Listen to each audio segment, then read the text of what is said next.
You're listening to the Trailblazers Podcast, episode 75 with Willie Jackson.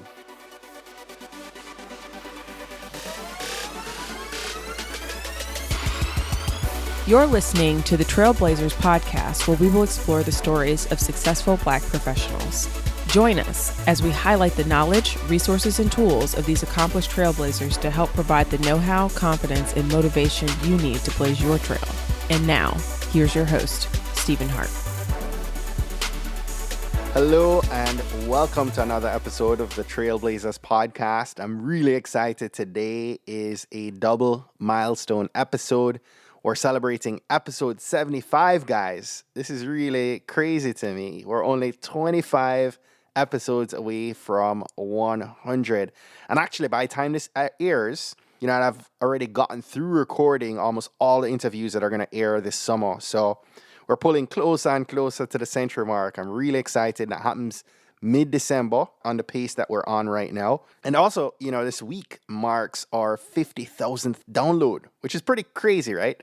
And what's cool about that is that all of last year, I believe we had 23,000 downloads for the entire 2016 year. We have already surpassed that. I think we're at 27,000 downloads at the mid-year mark for 2017. So we're blazing a new trail so far. I'm really excited. I'm going to put some pressure on our entire community and see if we can make it to 100,000 by the end of the year. Certainly a lot would have to happen, right, for us to get there, but I'm good for a challenge. I'm sure you are as well. It pains me sometimes to hear of those podcasts that get nearly 1 million downloads a month, but I know that's years and years of hard work, leading up to that. And I'm still humbled and I'm still very excited about being able to celebrate 50,000 downloads. Yankee Stadium has a capacity of 50,291. So Blazer Nation, here's what's up. We've been able to fill every last seat of Yankee Stadium, and that's pretty remarkable. And I just want to lift my hat to you and thank you very much for helping us share these episodes, for telling your friends, your colleagues, your family members about the podcast. It's been an amazing journey and one I can't and I would not have done without you. So I'm eternally grateful and thankful to you. And all that said, let's go ahead and get set for today's episode. Our featured guest today is Willie Jackson, and he defines himself as an inclusion strategist, and we got into what that actually means in the episode. He's the president and CEO of Equity Impact Group, and he's the founder and publisher of Abernathy, and also frequently speaks on topics of workplace equity, global diversity, multicultural millennial leadership. He hosts several events all around the country. And, in today's conversation, we actually started off talking about his experiences living in Buenos Aires, Argentina. He shared some advice for those of you who may want to consider a similar experience to that. We talked a good bit about business, about technology, about his journey creating and growing Abernathy. Really an all-around great conversation with this amazing brother. And before we got into my conversation with Willie, I just wanted to give a shout out to one of our listeners, Mel Powell. Big up yourself. Mel Powell left us a super cool review on Apple Podcasts that read, "Always great content, very uplifting, really a great add to my Motivation Mondays playlist." Mel, thank you so much for the kind comment and the 5-star rating. Guys, listen up. If you're focused on becoming a trailblazer in your home, work, or community, I want to welcome you to our Blazer Nation, right? I'm defining you guys as our Blazer Nation. As a trailblazer, I want to encourage you guys to help me get the word out to future trailblazers, right? You can do this by logging into your podcasts app on your iPhone right now. When you do this, it's going to be a little bit funky of a path to get to the reviews. So follow me here. You'll need to click the search icon bottom right, search trailblazers.fm. You're going to click on our podcast cover artwork. It's under the category of podcasts.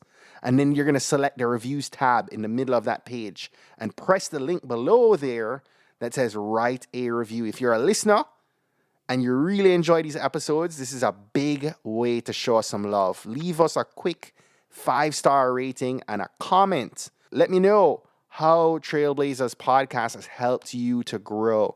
Doing that helps us grow the community and become noticed by others who are wanting to join this movement. So another reminder is that you can access the full show note for today's episode and all our episodes.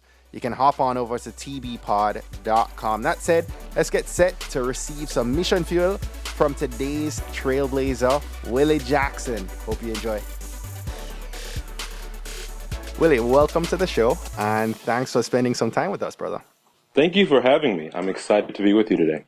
As it's now been the case several times over, I would have to pause for a second, and I want to give thanks to what has now become an honorary trailblazer, probably trailblazer number one, Mr. Sean Dove, who facilitated this connection between you and I. As I just want to say thank you very much, Sean, for making yet another great introduction and bringing another trailblazer to our community. So, reading up on you and discover that, you've got quite the story to tell. I wanted to ask if it's true that you spent 5 months in Buenos Aires. Yeah, I spent almost half a year in South America a few years ago. It's amazing how often I think about those 5 months because that kind of trip will change you. And I think it did change me for the better. So it's absolutely true. Was there someone that encouraged you to take advantage of that opportunity, or was there a tug someplace internally that eventually fueled that to happen? Great question. I distinctly remember when I was working my corporate job. I worked for a company called Accenture for almost 4 years. And I distinctly remember being holed up in my cubicle and envisioning a different kind of lifestyle for myself. And for whatever reason, it was probably Twitter or something, I happened upon Tim Ferriss's blog, and he had an article called How to Live Like a Rock Star or Tango Star in Buenos Aires. And it all sounded like paradise to me. I've always been interested in Latin and Caribbean culture anyway, but, the cost of living, the attractiveness of it all, learning a different language, a different culture. I have always felt like something of a global citizen, even before I spent time outside the country. But I made a mental note that when I was in a position to, I would spend some time in Buenos Aires specifically. And, years later, I found myself in that position and I, somewhat suddenly said, well, I guess it's time to do it. And so I made it happen. And that's the whole story. Awesome. Did you know Spanish prior to that trip?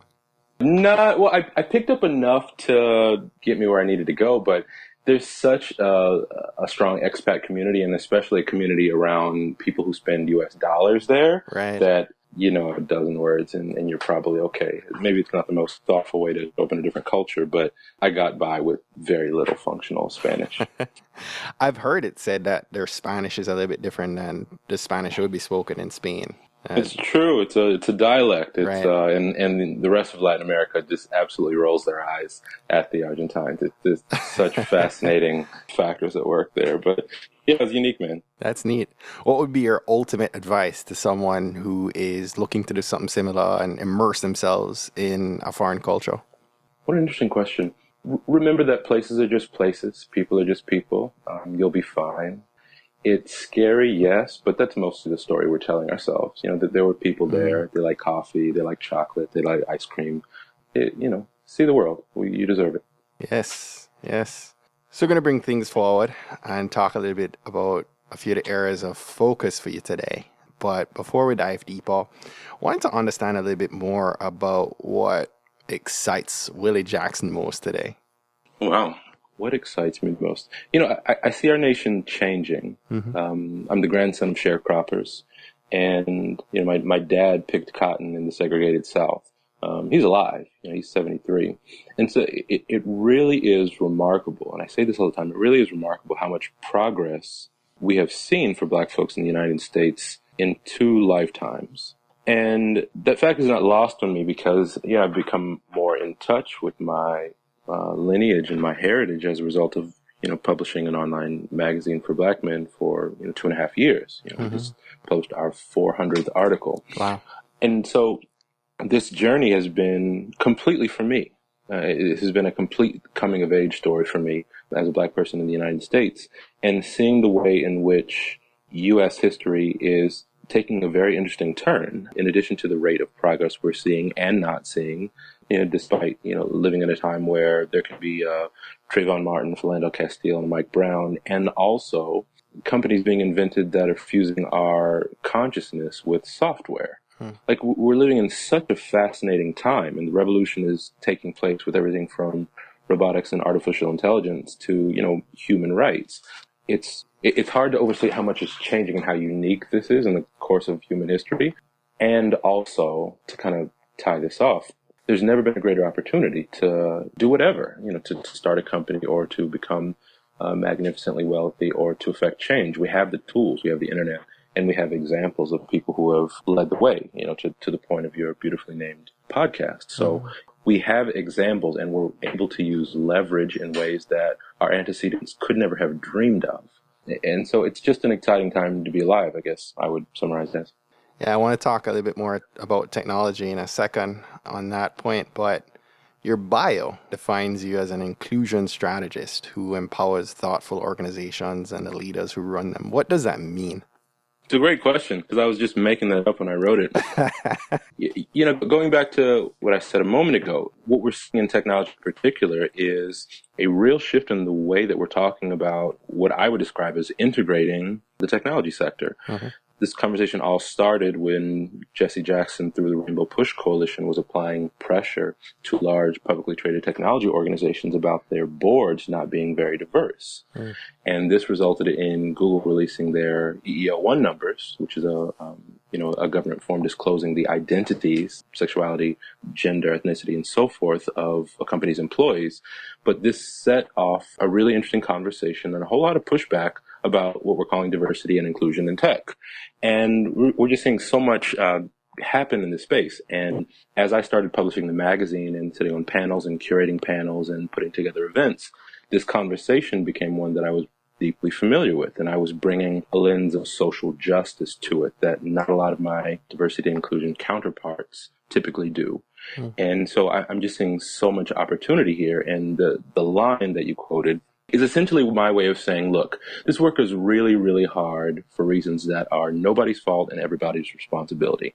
And if you need a thought partner to help change the way that you do business in a way that's more inclusive, in a way that's more thoughtful, and also deeply respectful of where you are in your journey as a human in doing this work on yourself as well, then let's talk. And so a lot of my work over the past 6 months has been around event curation, panel curation, providing advisory and mentorship and thought partnership for in particular CEOs of small to mid-sized organizations, and also the diversity and inclusion leads for large technology organizations. So having a blast, completely making it up, but that's my best way of summarizing what that means. Love it. So many would say that technology's impact on personal relationships and relationship building has been a curse. But from a business standpoint, right? And some people would say there's a benefit to it. But I really feel like there is tremendous impact that technology has had on connecting people and building relationships. And you're someone, again, you just touched on your exposure to tech. And I'm curious to hear how technology has maybe enhanced your life, your lifestyle, the work you're doing, and the connections that you've been able to develop from it. Yeah, it's safe to say that I've grown up kind of on the internet. I was fairly, my elementary school, I think, was fairly advanced in that we had an Apple Mac lab. We have a lab full of Power Macintosh computers. I think they were $3,000 a piece back when those were for sale. And so I kind of grew up computing and always curious about that. And my life is just indistinguishable from the way that computing in general, but the internet specifically, shifted. So when I lived in Argentina, I didn't really feel very different from the way that I felt in Atlanta, because socially my life was built around a lot of relationships that happened to be through social media. I made very real friends that I met in person, like had actual human connections to, and also people in Australia who I might never meet. I've met people all over the world, and has been a part of how I've constructed my life over the course of 10 years. And this has shifted a bit because I'm no longer on social media, but for a very long time, it just became so apparent to me how my life socially was supported, reinforced, and informed by social media, specifically Twitter and Facebook. So, Willie, you've been working with Seth Godin for several years, as I understand it. and involved with some of his programs, altMBA, and I believe you previously served as CTO for his Domino project. Is that correct? Yeah, all true. Okay. I look at Seth as such an iconic business genius, and having that connection with him, I was interested in hearing from your vantage point, what would you say, what are your thoughts around what makes him the great leader and storyteller and marketer and author that he is? Yeah, Seth is very lucky to work with me, and I think what would I say about working with Seth? He's exactly who he comes across as when he's speaking, and like that is exactly who he is. But additionally, he's an unbelievable husband and father and friend. So I think what I'm most impressed by, because I know a lot of successful people, and the older I get, the more I appreciate people who have a strongly developed human side. Seth is just an extraordinary human being, and he's been a fantastic friend and mentor and client to me. And, somebody I enjoy for reasons unrelated to anything anyone has ever read on the internet. Which is to say nothing of just his business savvy and instincts and just the courage he showed. I'm not sure there's any person I can think of who has more influenced my writing and my thinking and just how I show up in the world as a business person. And, specifically this notion of creating a beautiful life instead of just a company, doing things for the ages. A lot of these things took years to settle in. Like I've had conversations with Seth in 2011, 2012 that I still glean insights from. A deeply, deeply capable and smart business leader in ways that I think are even obscured by the size of his platform and his outsized influence. So really fascinating person to know personally and also work with. So maybe give us an example of something that you've put into action, maybe one of your projects right now that you've had direct benefit from having been exposed to some of his entrepreneurial genius and wisdom. Oh, there would be no Abernathy without Seth Godin. Yeah. None of the projects, that would not have happened were it not for Seth. I was deeply wounded by the death of Michael Brown in ways that I'm still trying to understand.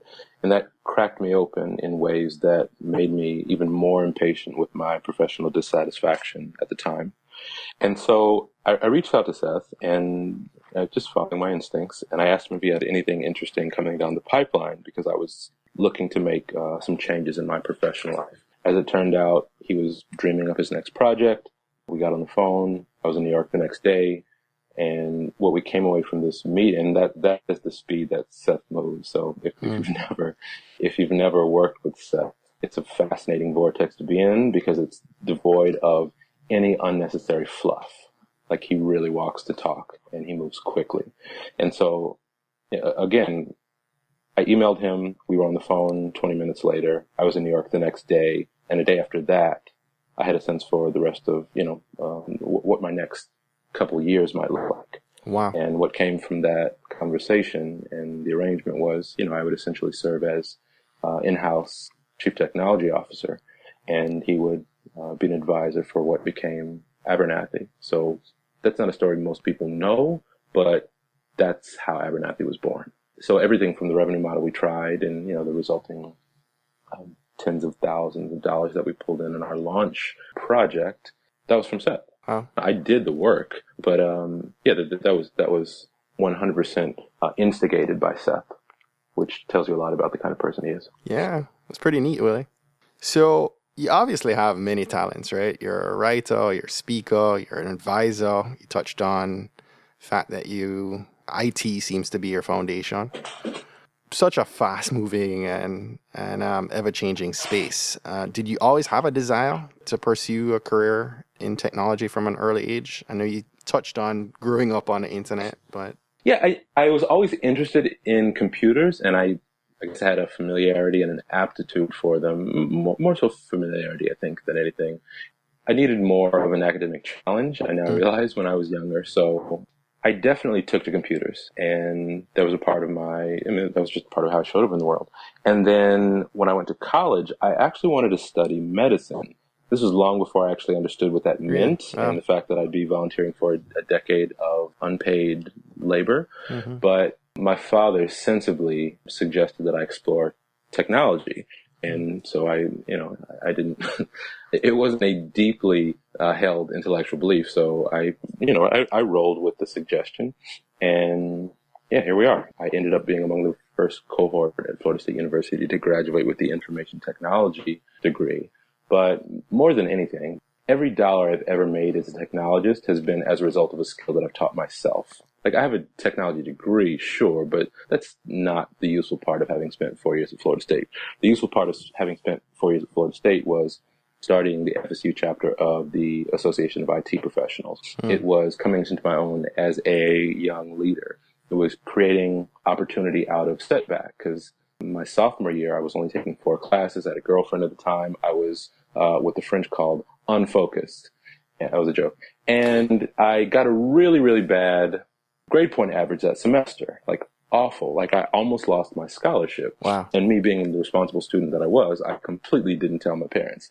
And so my dad was notified because I think my insurance premiums went up, which he was paying because, that's how my parents are.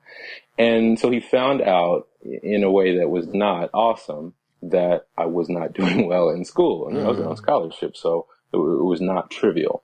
And so this situation forced me to really triple down on my grades, and I was, a part of the En-ROADS program.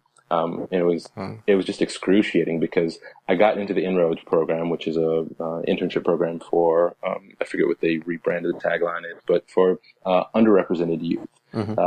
They place you in Fortune 500 internships in the summer. And I was beginning the program, but also because of how poor that previous semester was, I was technically not eligible for the program any longer, which I know now didn't actually, it's not like they're going to ask me to leave, because that's not how it works and that's not the point. But I just remember starting that, and the first thing I had to confess, oh my gosh, I need therapy. The first thing I had to confess on day one was, my GPA is in the toilet. And they basically said, get it back up. And they also said, when we were doing the resume review, that I needed to join the Student Association for Information Technology Professionals. They didn't have one because it was a new major. And so I started one. And it's that process that I think more than anything has fueled, I think, what people looking externally would call my success. It's interesting. Neat backstory. I look at a lot of business owners and entrepreneurs and wonder where we're missing the mark with regards to having a sound technical infrastructure for our businesses. Do you speak to that at all from what you are able to observe looking at small businesses? Yeah, one of the reasons I was able to make a living without having any idea what I wanted to do for a living is because technology is really, really hard. And most software specifically is really, really terrible. Yes, I agree. Like, it is, I sound really curmudgeonly, but when you experience good software and you also understand what it takes, then Silicon Valley, and by extension, the changing of America, makes a lot more sense to you. But we deal with such crappy software that you can, in a fairly straightforward way, make a living solving very, very small problems for people with money, because technology has a fascinating way of disempowering otherwise brilliant folks. And so I've been able to make a career as a technologist, providing a layer of insurance and humanity between people and these 4-letter technologies that just leave smart people undone. I'm wondering about, again, business owners who are maybe getting a little bit older, who are apprehensive about embracing the cloud, embracing data analytics, embracing digital and social media. Do you think they're going to be able to survive 5 or 10 years out? Well, I'm not really good at predictions, but it's really clear that it's not actually about the technology, right? Because if you've lived long enough to see the economy change in the way that it must have in any 50-year snapshot, and you see the way that the business landscape shape shifts, you're not really going to have an option. It's not like people are going to have dial-up modems in New York or any major city in 10 years. Like that infrastructure is just, we won't be able to connect ourselves. Like, our society will not be oriented around those technologies because the costs for much better technologies are, trending towards zero. and we're just all going to be swept along for the ride. And so I think the question is less about whether or not people will make that switch and elect to. It's, whether they'll be dragged or whether they'll be able to, making some bets and stepping out of the comfort zone with some more intention, because it's changing everything. Like I see the way that my parents interact with technology, and, my mother getting an iPhone was like a watershed moment. So we're all in the middle of the madness, man. Right. That's exactly what I ask. If you're on the come up, if someone listening is on the come up right now and maybe not that tech savvy, what do they need to do, right, to get themselves in the game and to be able to maybe look at some of the solutions that they can begin to employ to move the puck and protect themselves?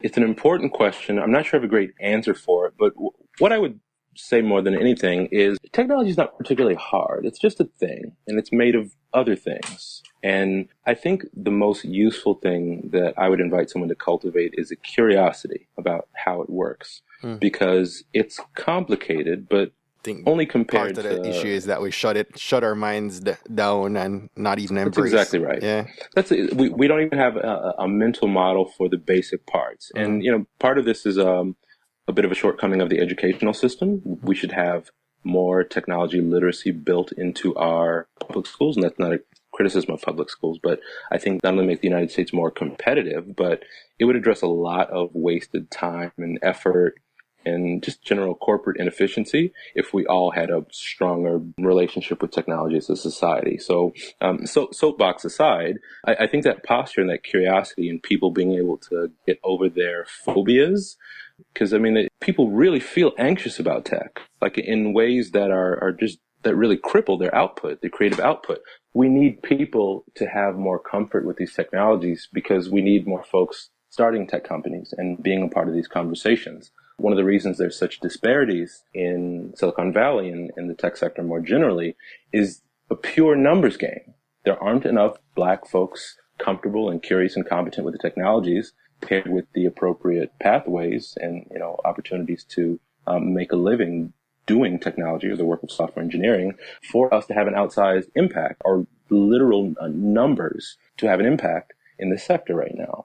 And so I need everybody listening to this to begin to examine the relationship with tech if they'd like to grow more to it. It's not like I'm selling, salvation, but we need to have a curiosity about it. Anyone can be in this game. It's just an issue like any other. Yeah, no, that's true. Good points. I understand you're a member and an advisor on the Young Entrepreneur Council, and seen that you've helped several authors, entrepreneurs, startups. Interested to hear your thoughts on some of the common pitfalls you've noticed other members making. Oh boy. I've worked with folks in a bunch of different industries, and I've worked in tech and media and publishing and book publishing and so forth. I think most of what I've seen, and a lot of this, really firsthand experience, is around fear and being honest with ourselves about the nature of the particular fear that we have. And this is deeply, deeply personal. Like I'm working with a productivity coach right now, and it's really like nobody needs an actual productivity coach. What we need is to be honest and accountable and to deeply examine what the fears are we have, which translates to the limiting beliefs we have. Because setting aside chance and timing and privilege and access, setting aside all the obvious class and logistical pathways to, for example, writing a New York Times best-selling book, what is so different about somebody who writes one and somebody who doesn't? The difference, just summarized really, really quickly, is like one person sees themselves as the kind of person who writes that book and the other person doesn't. And I'm oversimplifying this example, but what it all comes down to, and what a lot of my thinking in the direction of your question is summarized as, is whatever we insist that we show up in the world as. Like, we are whoever we want to be. And it sounds like I'm saying something really, really trite, but we really can bargain with reality for the life that we demand for ourselves. But we have to demand it and bring our actions in line with that demand. So what are some of the things that you guys do within the council to help people move through that fear and begin to take the necessary action to realize who they see themselves as? Just want to clarify. So the Young Entrepreneurs Council, that's an organization. They've been a sponsor of the magazine. That's a separate organization that I happen to be a member of. So it's a great organization. It's at yec.org. But I'm speaking right now as just me. Right. So I'm sharing that. And so your question is, like, what are some of the things we do to? Well, I don't necessarily do what I'm describing to you as a living, for a living. Although there's certainly a psychotherapy component to all the work that we do. And mostly on myself. But I guess I would say, as I'm thinking about, let's just say this inclusion strategy work that I do in helping organizations think through diversity and inclusion initiatives to mean what they say and to put some thought around their policies. A lot of what I'm doing is trying to see the world through that person's worldview. Because I don't need them to believe what I believe. I need them to be able to say what they believe and to say that honestly. Because once those words are out there, I can reflect a different perspective and we can do something with them. But before that person knows where they stand relative to where they want to be from an objective lens, then they don't really know which way is up yet. And so that's kind of an example of how I think about the work of inclusion strategy, because a lot of it involves deep, deep compassion and empathy for another person's worldview. And that's a universal skill that can be deployed, and I'd argue is essential for success. It's interesting you said that. You'd think oftentimes where coaches kind of direct and guide, but you're saying that somebody really needs to buy in before any real meaningful change is going to happen. Oh, absolutely. So in the context of diversity and inclusion in tech, where Black folks are at most, at large tech companies, 3% of the workforce. Yes. It's very clear how the numbers got the way they were. And there are people behind these numbers and people that we can talk to. And so a lot of my perspective has been informed by not only deeply understanding the psychograph of the Black person in tech, because that is me, but also understanding the worldview of the people that are looking to hire them, and the people who say the wrong thing when they get nervous, or people who are uncomfortable with the topic, people who might not look like us. And so being able to understand how they view themselves in the world, and by extension, the types of biases likely to be informing and clouding their judgment, I can better have a conversation with that person where they are, as opposed to requiring that they be in a certain place on their journey to be able to engage me where I am. Right. It really does come down to compassion and empathy. I think those are the linchpins of everything that I do, professionally and personally. So tell me a little bit about Abernathy.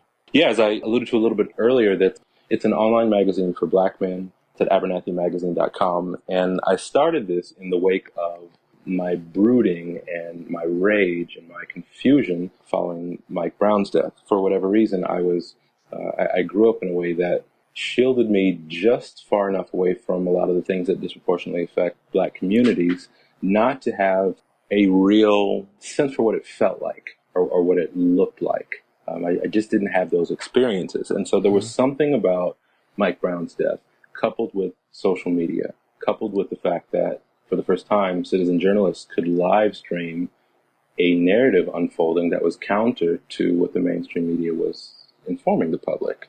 And so seeing that changed me, watching night after night that unfold over the live stream in a way that gave me a lot of questions about this country that I was born in. And I had to go to source materials, and because we're not taught Black history in this country, I had to learn it as a grown man. And that journey, sharing that in public, has been the birth of Abernathy. And so we've published absolutely unbelievable content, mostly from people I've never met, from all over the world, who've raised their hands and said, I have something to say. And so I have the best job in the world because I can say yes to people who life often says no to. And we have such brilliant writers. And I take no credit for their writing, but I take full credit for the magazine. Right. Where do you see that going? What's your vision for the next 5 years for that project? Oh, man. 5 years, I have no idea. I mean, it's 2.5 years out, and I just, life looks completely different. I definitely see a lot more live events. I could totally see us doing an Abernathy or an Abernathy Man conference or the equivalent.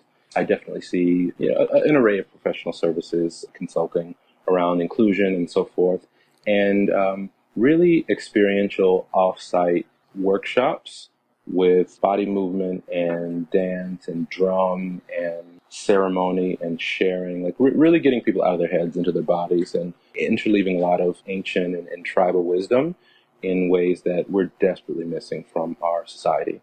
Stacked on top of each other in these major cities, utterly disconnected. We don't have community. We don't spend time, sharing and being heard. We need a lot more connection in our life. So, call it inclusion strategy, call it technologist, call it coach, call it mentor. I'm really just trying to connect people and kind of reduce the ambient level of suffering in the world. Right. And you talk about the events. You do events now, yes? I do. I've been doing too many events, but yes. So most recently, I co-hosted an event in Oakland with Jopwell called a Tech Tasting, sponsored by AdRoll, LinkedIn, Pinterest, and somebody else really important, LinkedIn. And it was fantastic. We had, we capped RSVPs as they were approaching 300, and we had a wonderful gathering of beautiful Black and brown folks, technologists specifically, at the Capewar Center in downtown Oakland. So that was last month. This month, I'm moderating a panel for a Black Employee Resource Group event in San Francisco. Sponsors and details to be determined. But it's very clear that there's an opportunity for folks to get together and just be. And so, there's a lot of strategic things I could do around thought leadership, advisory, workplace transformation, and so forth. But I think it's equally important for the Black folks who occupy these spaces where they are the ethnic, cultural, and numerical minority to have opportunities to just be. And as I mentioned, because we're so disconnected, and a lot of the people in these large cities are incredibly lonely and incredible need of connection. And it is a privilege and an honor to put together, a networking event where hundreds of Black and brown folks can have a drink, let their hair down, and just blow off some steam. I think that is completely good enough for me. Wow. It's an interesting observation that you've realized, and that's something that you've been able to put together from events in different places, talking with people, realizing that that is an experience of theirs, that they're lonely and looking for that common bond. Absolutely. Wow. Some people might be listening to this episode in a month's time, and some people might be listening to the episode a year out from now. Where can people follow up and look at what events are happening for you? Great question. Thank you for asking. AbernathyMagazine.com is where most of my work can be found right now. We link out to our events. We'll plug on the homepage what our upcoming events are and where you can register. And of course, in the newsletter every week, we take people on a journey and give them the updates from wherever the adventure will take us. Awesome.